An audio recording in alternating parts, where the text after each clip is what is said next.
Perceptual Shift Show. Whoa, whoa, whoa.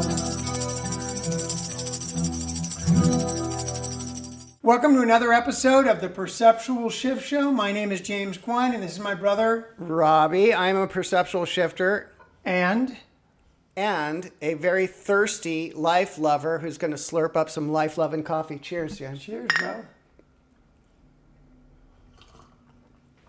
Was that a good slurp? It's pretty slurpy, yeah. Yeah. I had Slurponic frequency. I'm not going to say which one, but I had one of my wives that did not like me slurping. Whoa. Yeah. It's the slurp police. Nobody, a lot of people don't like that noise. And she would turn on a little siren if you slurped and just give you a ticket. I tried to respect Yeah. those boundaries. But was she like listening by the door to hear if you would slurp? No. Sometimes we'd be out at breakfast and I'd be like, you're slurping. Oh my God. Yeah. So I've never had a girlfriend call me a slurper. I don't know if she used that word, but as a segue, how's everything going? Good. It's absolutely effing gorgeous outside. It looks like a postcard from here, doesn't it? Crazy. The trade winds are blowing, those palm trees. Crazy I'm looking beautiful. at Molokai. Hot. Yeah. It's hot. It is hot. Yeah. It's beautiful. I was driving by S-turns real quick and just soaking up the turquoise today, and I thought about Waikiki. Oh man. That beautiful lime green water. It's our so days as gorgeous. teenagers in Waikiki were Wow. It was like an electric postcard. Rob brought me out.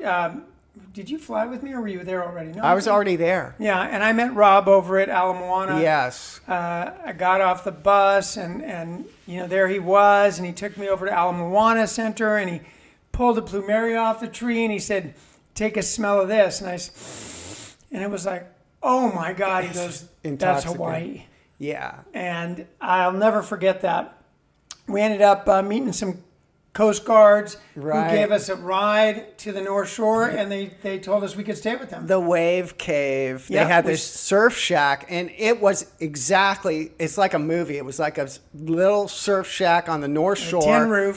Tin roof. Outhouse. Totally skankified, but one morning it was like 5:30. They were blasting the Beach Boys. Surfing Safari. Surfing now, It was like the alarm clock. And they wake up and we were all groggy and pile in the truck. Yeah. Oh yeah, it was awesome. They were super super cool. They were so cool. They weren't like they had no ulterior motives. They're just total. Yeah, they weren't like weird pervs or something. Not like pervs. That. They weren't into like heavy drugs. I think there was some pot smoking and a little bit of mushrooms. Yeah, maybe. Tiny bit of shrooming. Not a big deal. Yeah. Back in those days. Yeah.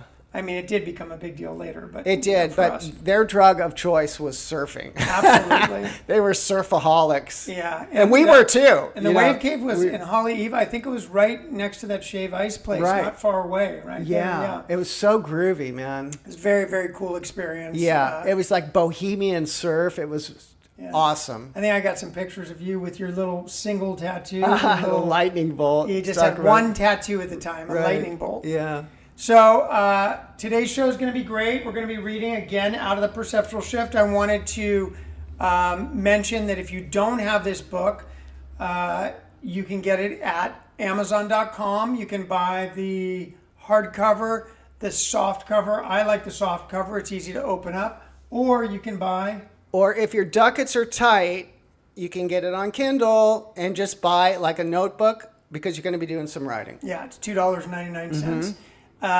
This is not a money-making venture for us.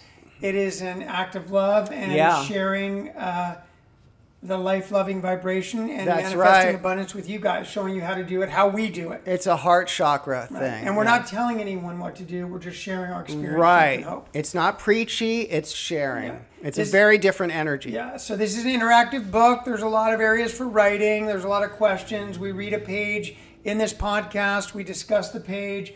We then answer the questions. We discuss the answers. And that's pretty much it. You can follow along. If you want a signed copy of the book, you can hit me up in the comment section of this podcast episode, or you can reach out to me on Instagram or TikTok at James M. Quine. That's James M for Michael, Quine. And you can also see some life hacks and some don't do this instead. Right. Type of inspirational kinds of deals. The life hacks are just so good. Yeah. They're like turbocharged. I love doing the life hacks. Well, they're short and they're on point. Yeah.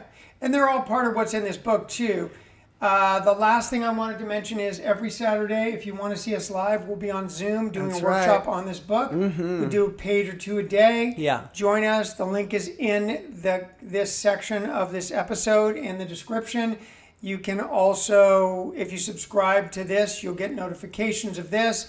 If you subscribe to or like or follow me on Instagram or TikTok, I announce those meetings. It's very cool. It's about half an hour to an hour. Yeah. And there's several people there. We just share what we're writing and talk about the book. If you have any questions, you can reach me there. It's terrific. It's a mixture of, there's beginners there, there's people that have been perceptual shifters for a while, and it's just really good energy.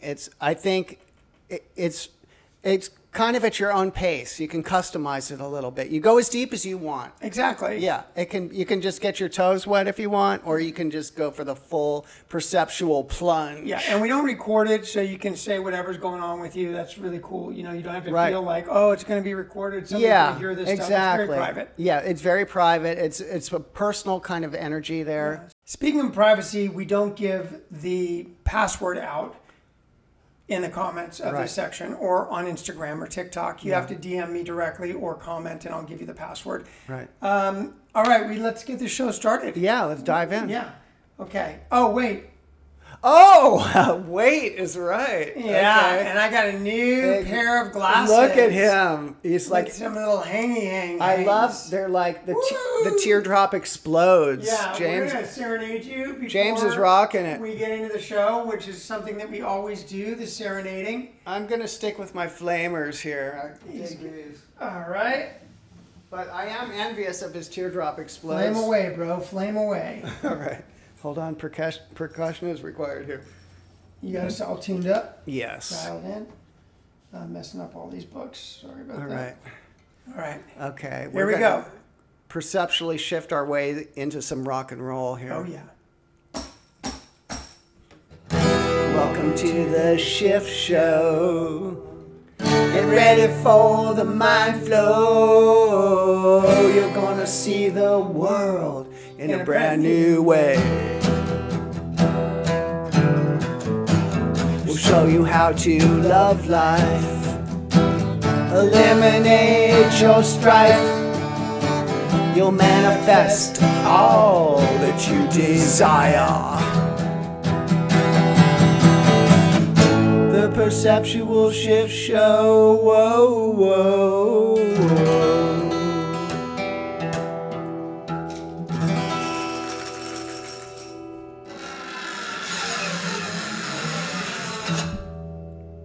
Yeah, Beautiful. pretty nice. Loved it. I like that. I like waiting for the tambourine to end and then coming in with the grind. Yeah, it's very, very we're cool. teasing them a little bit. So page 16 of the Perceptual Shift. If you've got the book, open it up to that page and let's get rocking and rolling. Cultural conditioning. Beyond family. You like that voice? It's dramatic. Beyond family, culture plays a significant role in shaping our views. Societal norms, traditions, and collective beliefs act as powerful forces that influence how we see the world and our place in it. For example, Western cultures often prioritize individualism, encouraging personal success and self-reliance. In contrast, many Eastern cultures emphasize collectivism, valuing community and harmony over individual achievement. I like mixing the Eastern and the Western. Me too. Yin and yang, baby. Nothing Definitely. wrong with success and self-reliance, but we also need community, and we've got to consider everybody when we make choices and speak and act, right? I agree. Have a little sensitivity. Sure. And be inclusive. Yeah, and some compassion. We are big on inclusivity. Yes. That means considering everybody. Right. And looking out for everybody. Mm-hmm. While cultural conditioning provides a framework for navigating life, it can also impose limiting beliefs. Right. Messages like, this is just the way things are, or people like us don't do things like that, can stifle creativity and ambition. What did you say? Rain on my parade? Yeah, those are people that rain on my parade. Yeah. Challenging cultural narratives takes courage. And I like this definition of courage. It's a Navajo saying, I think. It's courage is fear that said its prayers. Love it. Yeah. Even though I'm not religious, I look at the word prayer more like just communicating with the universe. Mm-hmm. Yeah. So challenging cultural narratives takes courage, but it can unlock new opportunities and foster a more authentic, expansive perspective on the world. So the question on this page is, have you had others speak to you in a way that made you hesitant to move forward or approach life with optimism? I'm going to take this one first, if you don't mind. Go for it, please. All right.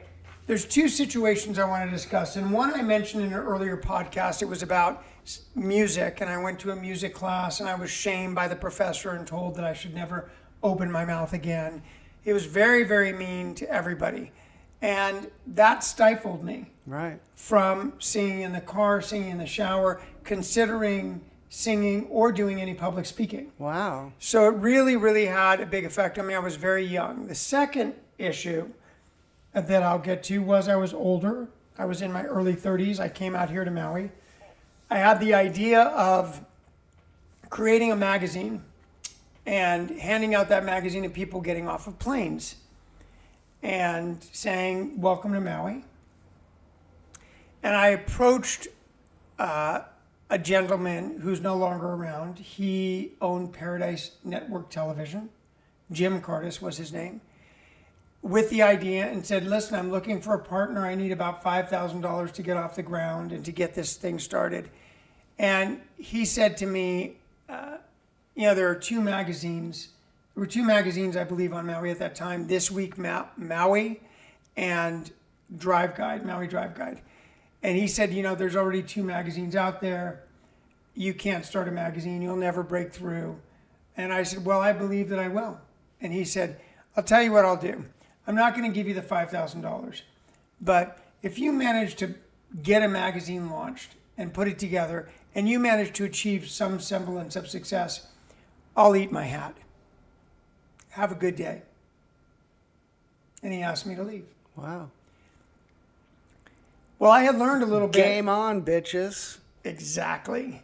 I had learned a little bit from my previous experience with the singing teacher.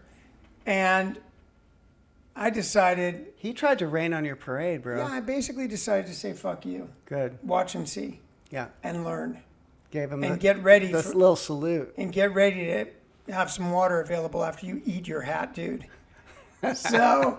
I went out there, mustard, and Rob was here when I started. Yes, I had a front row seat to the whole experience. Yeah, I started handing out brochures for companies on the island, going to the airport myself. Well, first I fought the Department of Transportation for a year. That was finally incredible. Won. That was David versus Goliath. Yes, man. It was a public forum, and I'm this is America, so albeit it is Hawaii and the islands. Yeah. But in the end, I won. I got the permit to hand out stuff at the airport. I handed out brochures. Right. For Friendly Charters and Alex Air Helicopters and different companies. And I think the original one was for Bob Grossman for Fantasy Island. It was the invitation for timeshare. And eventually, we had so many boxes of brochures to hand out. And I made a little, I think it was at Kinko's, I made a little brochure that we could put the brochures inside. Right. It was basically an 8.5 by 11 sheet of paper printed that said, welcome to Maui. Right. Had a map on the back of the island.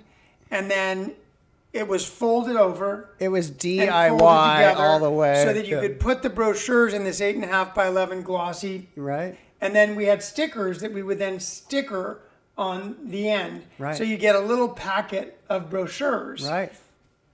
And we had so many of them that it was taking hours and hours and hours to stuff 500 of these, which Right. is what I handed out each day at the airport to people, visitors coming off the airplanes. And we ended up getting Kalima O'Maui to stuff them, remember? Right. And which was an organization that employed people with disabilities. Yeah, that's awesome. And eventually it got so big that I approached Mom and said, hey, would you sign a line of credit with a printer so that I could turn this into a magazine? Right. And Oh then we my approached God. all of our clients, switched it from from the brochures to the magazine concept. Yeah. And the first magazine, by the way, was called Welcome to Maui Magazine. Do you remember? Not really. Okay. So it was called Welcome to Maui Magazine. That was a long time ago. Right. man. It was 30 years ago. Yeah. And it was like 32 pages. Right. And, And then it turned into Maui Magazine, right? well, yeah, but here's the interesting story. I had another guy try to rain on my parade.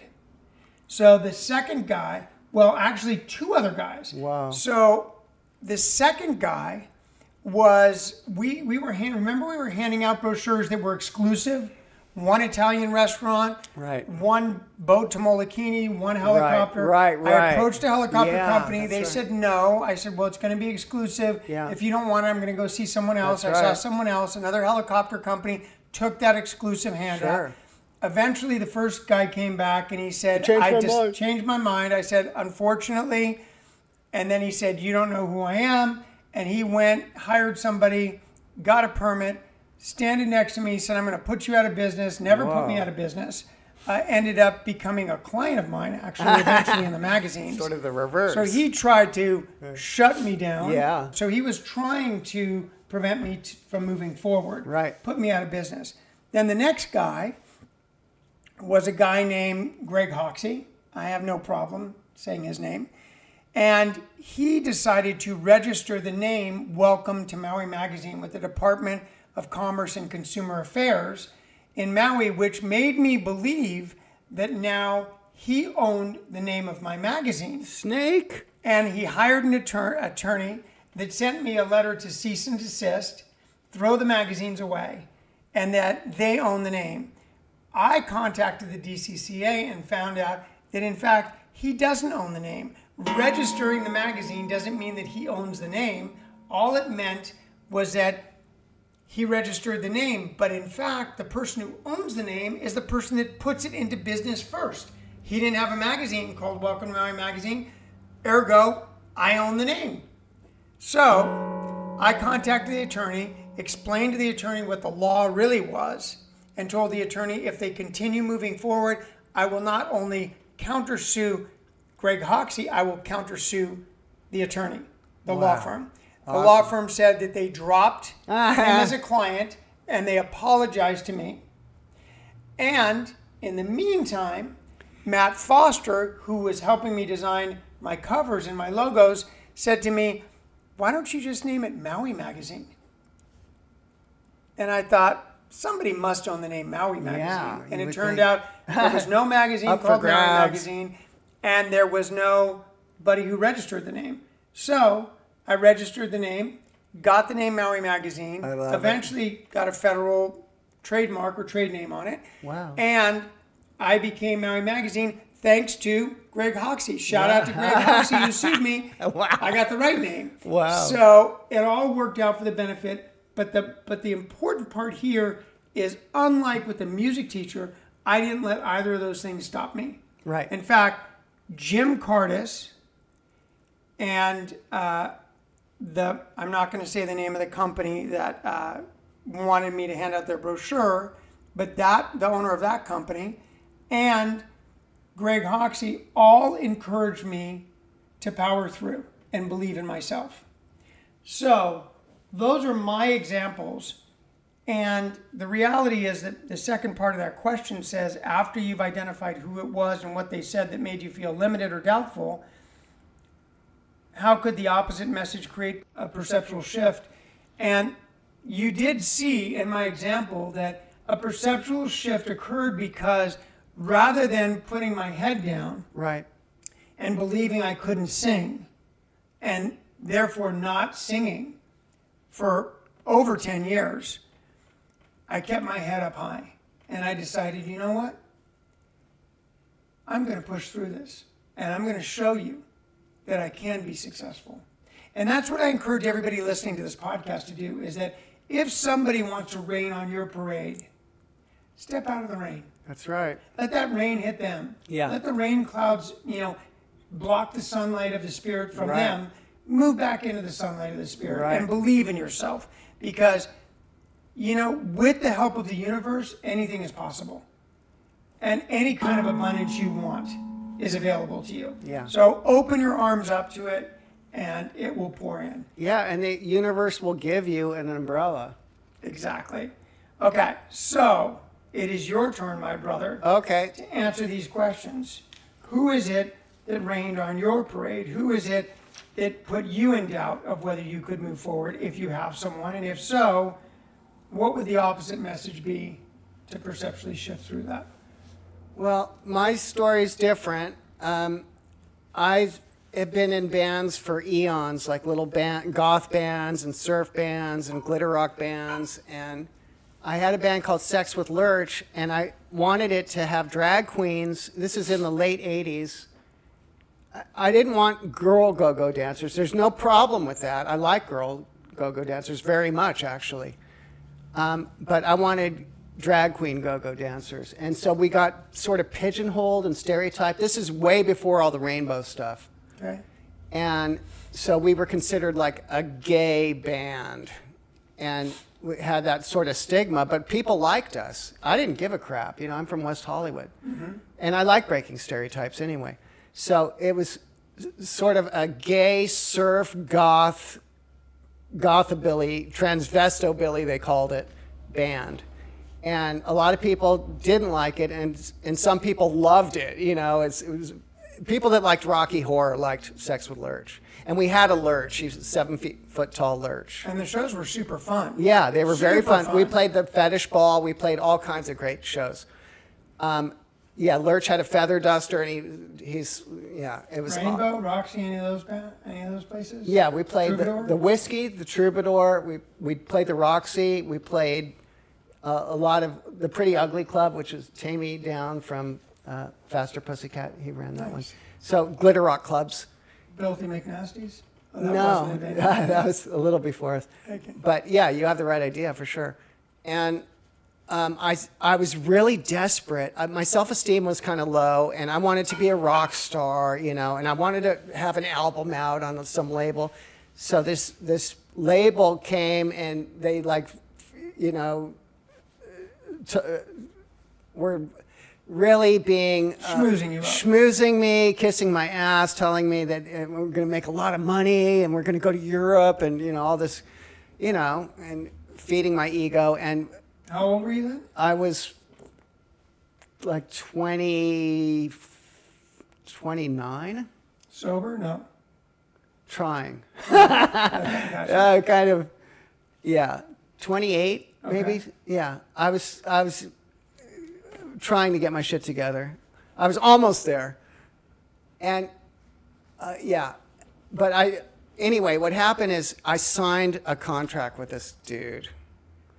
And it bit me in the nards. What happened? He put out an album like he said he would. It's misspelled. One of the songs is called Heroin Lullaby, and he spelled it wrong. He spelled Herian Lullaby, which is embarrassing. Okay. Little resentment there.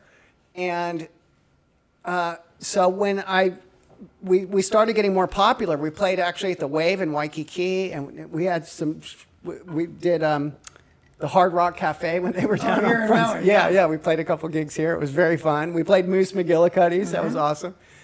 And so I was so desperate that I didn't get a lawyer, and I signed this effing terrible contract. And my band was very pissed at me, rightfully so.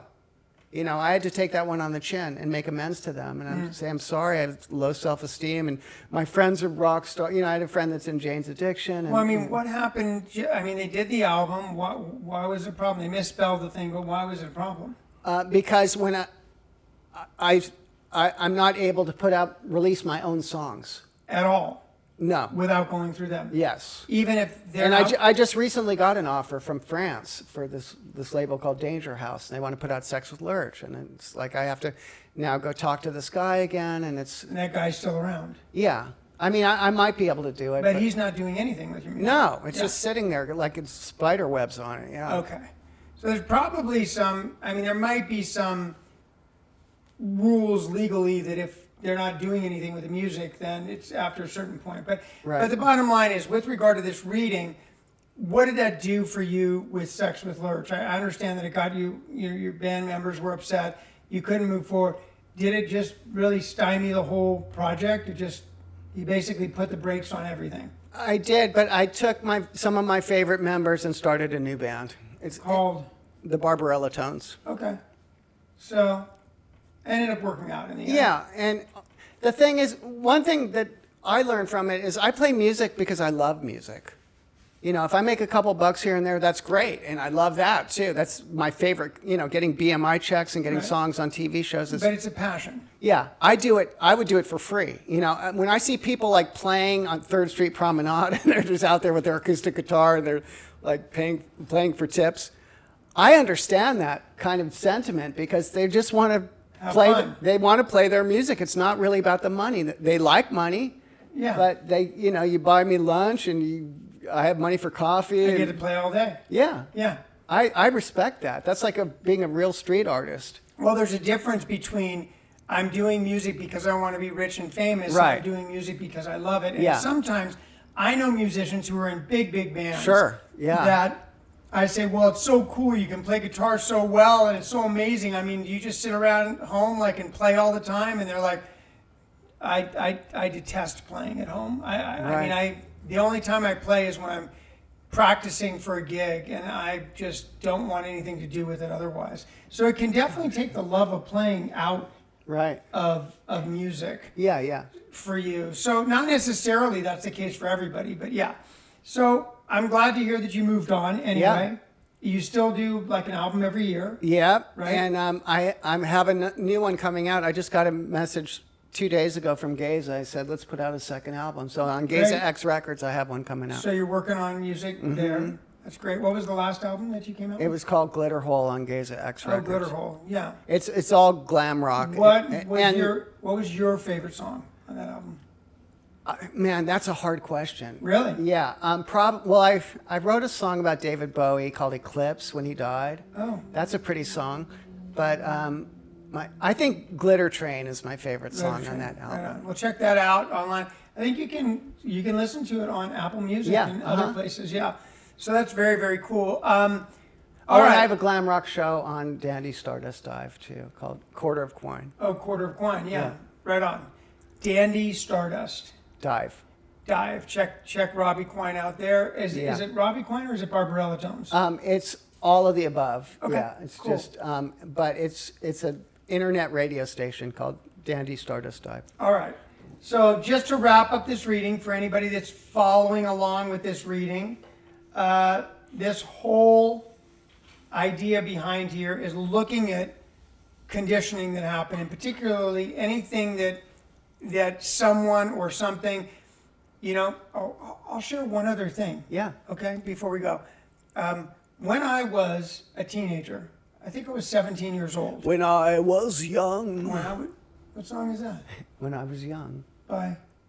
The Animals, right? Oh, I don't know. I wanted to be an actor.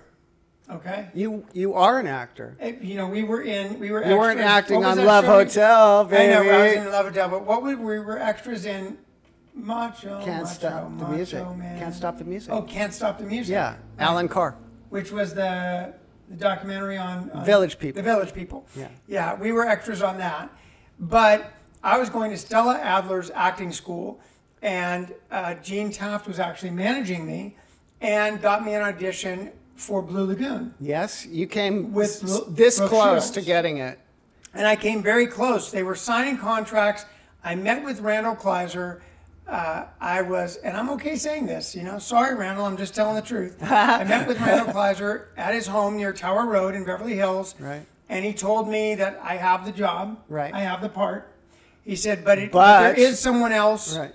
that's a contender, and it's sort of between me and another guy. Right. And the only thing that I need to do in order to get the job is let him Casting suck my couch. dick. Yeah. So he asked to suck my dick, and I said no. Good for you, bro. And I'm not going to sue him or anything like that. I Right. could care less. Right, But you know, right. at this point, it's water under the bridge. Yeah. But that changed the trajectory of my life because Yeah. I decided I didn't want to be an actor at that point. Wow. And ended up going to college and going to Santa Monica Community College and then USC and, you know, becoming a yuppie and whatever. And, you know, Bravo. You Yeah. got real estate person and, you know, developer and all that other stuff that I am now today. So the bottom line is that was a rain on my parade moment for me. Right, right. So I just thought about that one too. Wow. So if you have rain on your parade moments, this is the page to write them down on. Page 16 of the Perceptual Shift, How to Love Your Life and Manifest Abundance. We are uncovering, discovering, and discarding.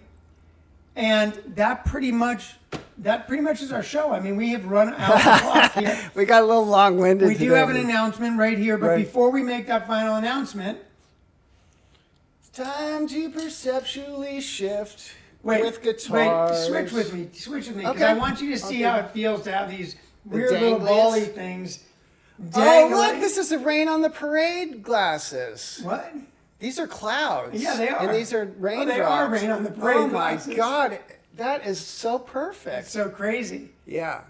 Okay, get ready to feel those little things shaking around on you. They're It's dancing. very, very trippy. Wow. All right, so we're going to bring one more song on. This is, Okay. again, of course, if you haven't been here before, it's very, very different than the first song. It's like completely unique. the polar opposite of the first song that Yeah, we you played. won't recognize the melody at all No. because it's a completely different melody. That's right. But we hope you enjoy our outro song. All right. Lock and load. Here we go. Now you've heard the Shift Show. I hope you got your mind blown. We'll be back next week with more to say. And if you are a seeker, buy the book, dig deeper. Take what you like and now go out and play. The Perceptual Shift Show. Whoa, whoa, whoa.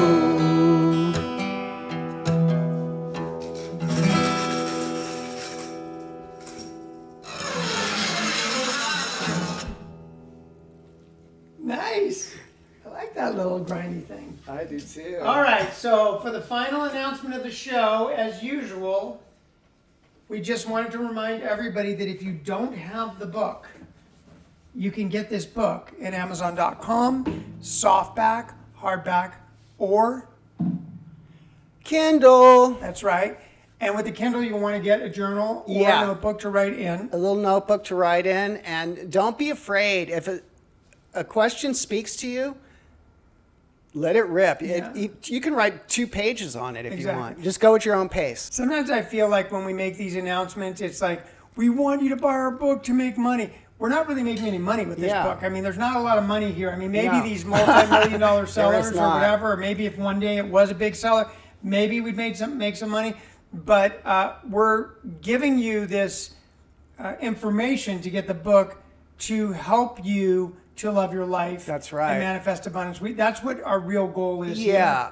Here. Imagine if the whole world loved their life. Man, the whole planet would be so awesome. It would be very similar to a heaven on earth scenario What here. a great vibration. I mean, when you smell the flower, wasn't that heaven on earth? It is. It is still is heaven on I earth, know. man. When I take a bite of like a chocolate souffle Yes, with thank you. vanilla ice cream, that Yeah. feels like heaven That on earth. deserves it. Yeah, it's heaven on earth. If you want a signed copy of the book, hit me up in the comments section of this episode or DM me on Instagram or TikTok, James M. Quine, M for Michael, Quine, Right. at Instagram or TikTok. And you can ask me, and I will, it's the same price. I'll sign one of these books and send it out to you. If you like this podcast, like, follow, subscribe so you get notifications for the Yeah. next one. Also, Saturday workshop. Saturday, Every be Saturday there, we be are a live triangle. on Zoom. Hit us up. The link is in this podcast. And then if you want the password to get in, you have to DM me or comment, and I'll give you that. But we appreciate you being here. And remember, loving your life is not necessarily about loving everything that happens in your life, because there will be some things inevitably that we don't love. That's called life. That's called life. life. On life's terms. But loving life is the idea of, in spite of those situations right. and those moments, Yeah. we still love being alive. Exactly. And it's we way, like you said, it's way better than being dead. Exactly. And we want to love life while we're alive. Right. As much as humanly possible. Yeah, every day is a gift, man. It's Yeah. the present moment, wink, wink. Yeah. You know that stuff. And, it takes some work to love life. I'll be honest with you. It takes I'm not a gonna lot keep- of yeah. work. Yeah, We do a lot of The work. whole book is full of. I wake up in the morning. Thank you, Me universe. too. I can move my hands and feet. Yes. I do my yogatation, which is Right. yoga and meditation Love at the same it. time. I, talk to my angels, Mom, Chris, Grandma, That's Laser, right. Vicky, Janice, Zipper, Mia, Judy, and Joyce, who have passed away, who are guiding me.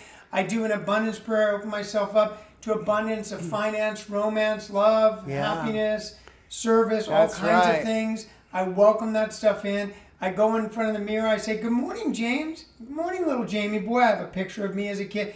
I read inspirational literature. I highlight that. I write something at the top of the page. I write in my journal. I write a gratitude list. I communicate and commune with other people that are on this path with me. There's a lot of daily deals or rituals that I do to love life. Right. If you're not at that point yet, the easiest way to start loving life or loving life more is to start working in a book like this Right. or this book, Yeah. and to just start saying, "I love my life" out loud. Yeah. So if you want to start right now, do it with us. It's our, On the count of our three. little mantra around here. Yeah, on the count of three. You want to count it off? Yeah. 1, 2, 3. I love my life! Thank you, everybody. Here comes Kona freaking out. The Perceptual Shift Show. Whoa.